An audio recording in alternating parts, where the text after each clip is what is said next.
If you're looking for a small, compact, lightweight lens, then I've got something for you to check out.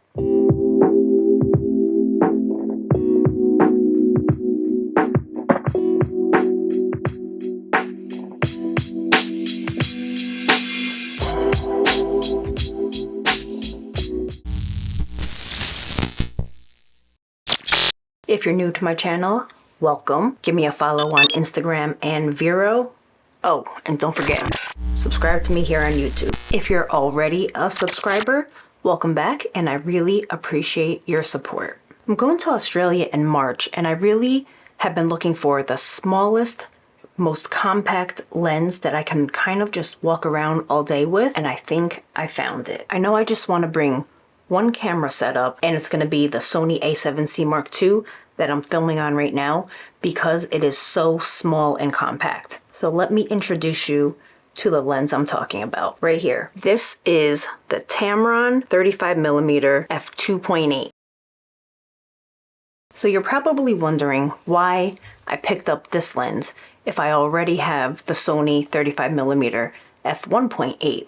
which I did a video on, and I'll put a card to it up here. Well, the reason is because this lens is much smaller, way lighter, and a fraction of the cost. I also ended up returning the Sony 35 1.8, but keep watching and I'll let you know why in just a little bit. So this Tamron lens, like I said, is really small and lightweight. It weighs just 210 grams, and that's only 7.4 ounces.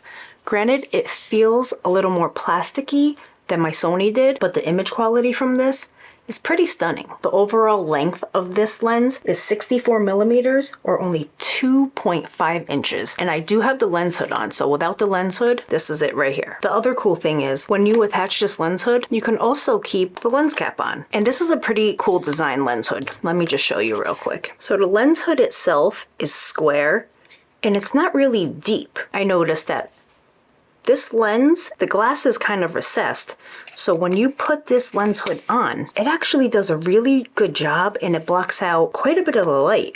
So I've come to realize that this lens hood is actually really good. The filter thread on this lens is also consistent with all the Tamron lenses in the Sony lineup at 67 millimeters, and that leads me to the main reason why I ended up returning the Sony 35mm f1.8. Now that lens was super sharp, the autofocus was amazing, but the thread size on that was a very odd 55 millimeters. Not a lot of companies make filters in that size. Granted, I could always use step-up rings or step-down rings, but I'm trying to keep my setup as compact as possible, so I ended up with this lens. While I'm walking around the streets of Australia at nighttime, I was thinking maybe I want to use a Cinebloom filter, and it's just going to be a lot easier with a common thread size. One of the other cool features of this lens is it has some macro capabilities, and I did try this out and it works pretty well. The minimum focusing distance is 0.15 meters, which is equivalent to 5.9 inches away. So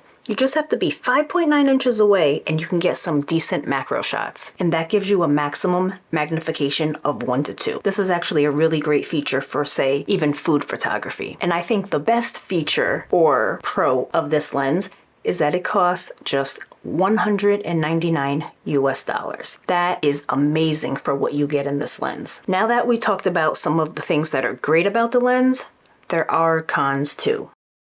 The biggest con that I found is the autofocusing. It is much slower than the native Sony lens, which is kind of expected, but it's also kind of loud. Now, this would be a problem for video, but it's not that big of a problem for photography, which I'll be using the lens for. Some people may think that the plasticky feel to it would be a con, but it's not really an issue for me.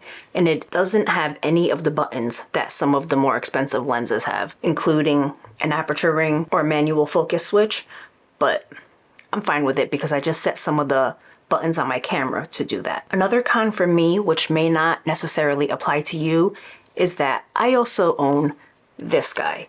This is the Sony 24-70 f2.8 G Master Mark II, and this is a great lens with all of the bells and whistles. It has the aperture ring, custom button, manual autofocus switch, a click on and off switch for the aperture ring, and also a smooth and tight ring. Now this is definitely a pro lens that produces super sharp images, really fast, lightning autofocus, but look at the size difference. And it's really heavy. This is the lens that I brought with me last year to Australia. I just wanted something much smaller and easier to carry around and kind of just throw in my sling on the go. So why is this lens perfect for me? Although the Sony 35mm f1.8 produced really sharp images and had super fast autofocus, I still think that the Tamron is the better choice for me. I mainly do family photo sessions, and I only really bring out the 35mm when I'm in a tight space or I have to get a lot of people into the frame. Otherwise, I'm using my favorite, the 85mm. And I mainly do these family sessions outdoors,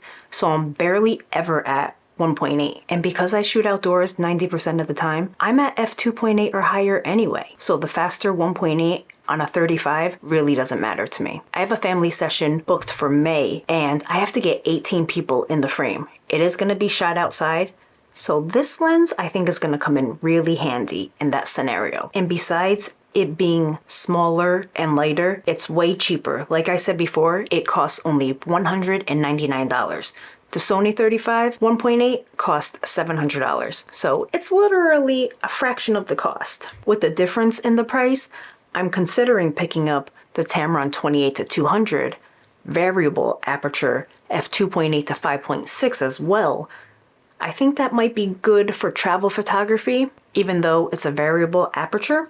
If you own that lens, please drop a comment down below. I love to know your thoughts on it and your experience that you've had with it. I have had a chance to shoot a little bit with this lens, and let me tell you, the images are super sharp.